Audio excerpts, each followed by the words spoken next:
오늘의 성경 말씀은 마태복음 9장 8장 19절에서 20절 말씀인데요. 그런데 율사 하나가 다가와서 예수께 선생님, 당신이 어디로 가시든지 당신을 따르겠습니다 하고 말하였다. 그러자 예수께서 그에게 말씀하셨다. 여우들도 굴이 있고 하늘의 새들도 보금자리가 있지만 인자는 머리 기댈 곳조차 없습니다.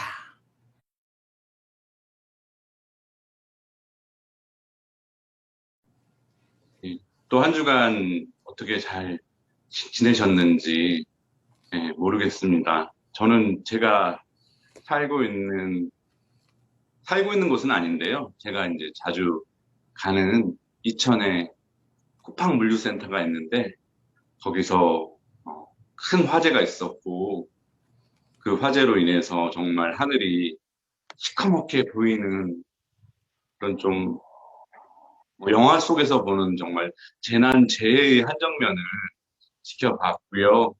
그래서 마음이 아팠는데 그 와중에도 소방관 한 분께서 거기 갇히셔서 삶을 다하는 그 순간까지 자기 삶을 다해서 자기 남은 모든 힘과 에너지를 다해서 그 현장을 지켜내고 그 화재와 끝까지 싸웠던 그 모습들을 보면서 예, 오늘 말씀이 필요 없고 그분의 삶 자체가 하나의 메시지다라는 생각이 먼저 들었습니다. 그럼에도 불구하고 저에게 주어진 시간은 다하도록 하겠습니다. 오늘 말씀은 진리는 그 반대도 진리다라는 제목을 제가 뽑았는데 이건 제가 만든 제목은 아니고요.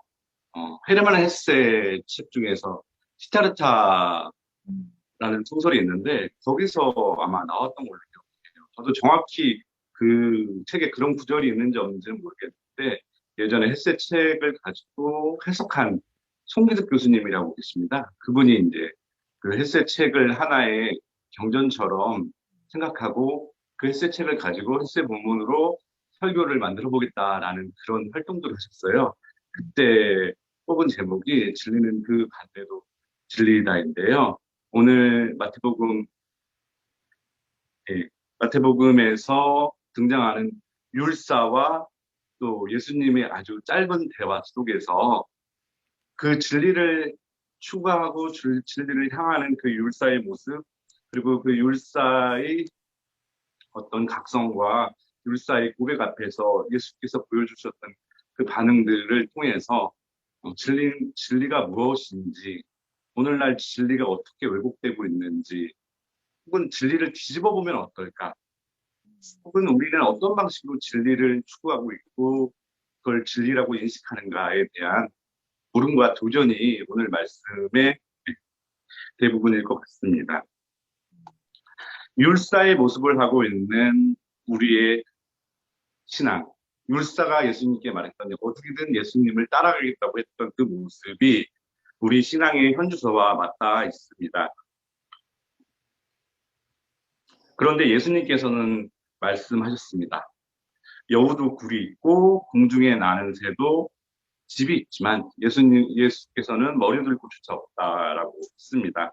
보통 이 말씀을 가지고 예수님은 상당히 외롭지만 어디 기댈 곳도 없이 홀로 주체적으로 무언가를 했다라는 식으로 많이 해석들을 하는데요. 저는 여기서 조금 다르게 봐야 될 지점들이 있다는 게 단순히 예수님께서 의지할 곳이 없어서 내가 외롭다라는 어떤 일종의 자기연민과 같은 발언의 취지로 이 말씀을 하신 것은 아니라고 생각됩니다. 예수님께서 말씀하셨던 여우의 굴이라고 하면 여우는 기본적으로 야생성을 갖고 있는 동물이잖아요. 근데 그 야생성을 갖고 있는 동물조차도 굴이라는 집이라는 곳에서 피신을 하고 쉬기도 하고 안정을 취할 수 있는 그런 공간을 확보해서 그거에 근거하고 그걸 기반으로 해서 자기의 야생성이 있지만 자기의 맹수로서 그런 활동들을 한다. 또 공중에 나는 새는 아주 자유로운 존재죠. 자유롭게 세상을 훨훨 날 수 있는 날개가 있는 새임에도 불구하고 둥지가 있다라는 건 어떻게 보면은 그 위험할 때 혹은 비가 올 때 피해갈 수 있는 그런 근거지를 마련했다고 했는데 예수께서는 이 굴과 둥지가 아닌 사람은 더욱더 야생성도 없고 사회화됐고 문명화되었기 때문에 집을 요구하고 근거지를 원하고 집단을 요청하잖아요. 근데 예수님께서는 머리조차 기대지 않겠다라는 의미는 바로 완전한 자유를 이야기한 것이 아닌가 생각이 듭니다. 예수님께서는 완전한 자유를 선포함으로 인해서 자유라는 자의식을 갖고 있음으로 인해서 그 세금을 지불해야 했죠. 그것이 무엇입니까? 예, 도덕입니다. 그게 바로 영적인 도덕이라고 할 수 있는데요. 예수님을 따랐던 많은 열광하는 사람들이 예수를 모두 배신하고 떠나버립니다.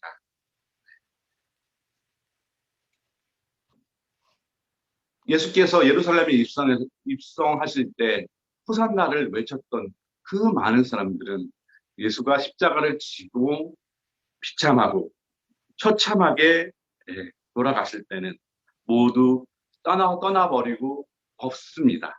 그러니까 예수님께서 예수의 사역을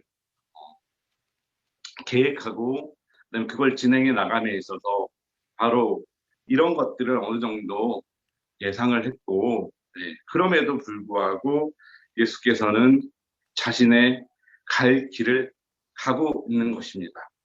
예수와 니고데모의 대화에서 이런 얘기를 하지 않습니까? 바람이 부는 소리는 듣지만 바람이 어디서 불어와서 어디로 가는지 아무도 알지 못한다.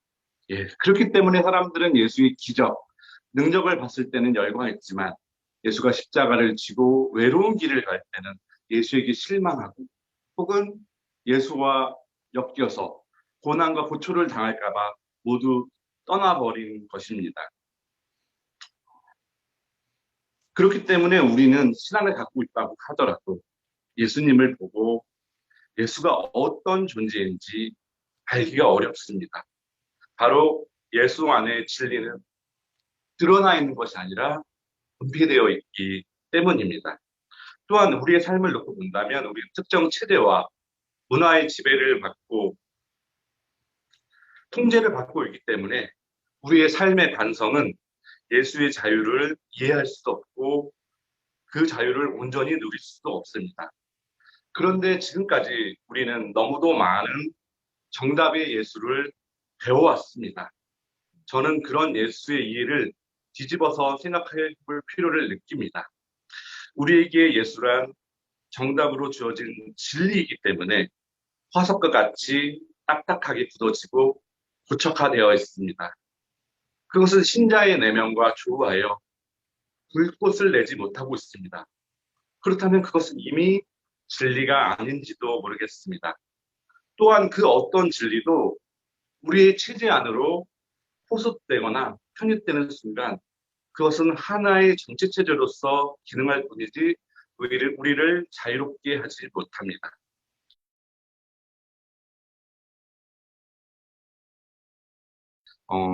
그 정답으로 주어진 어, 예수님이 어떻게 보면은 우리의 삶과 신앙과 만나지 못하고 우리 신앙에 도전이 되지 못한다면 그 신앙은 한번 재고할 필요가 있다고 생각된다는 그런 말씀을 드린 것 같은데요.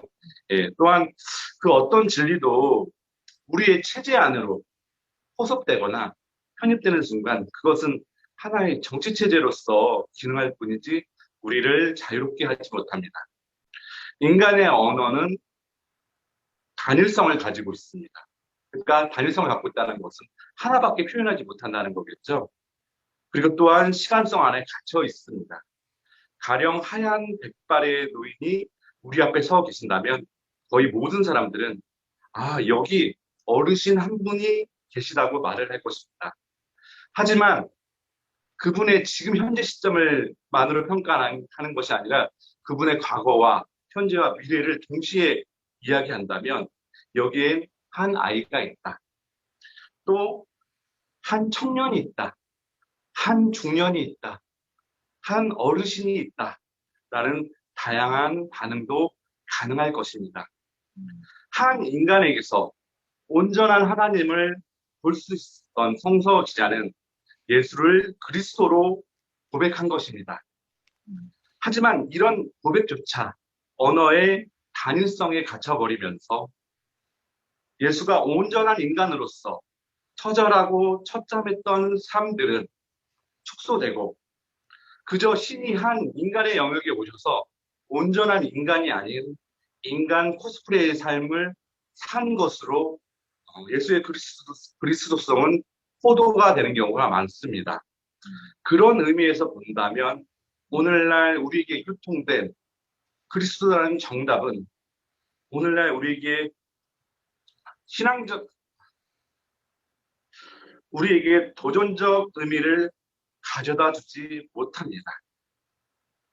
오히려 슬라보 지젝 같은 사람이 말했던 예수는 괴물이다라는 것, 우리가 다 그 이야기들을 온전히 받아들이지 못하겠지만 그런 메시지들이 우리에게 더 유의미한 도전을 가져다 줄 수도 있습니다.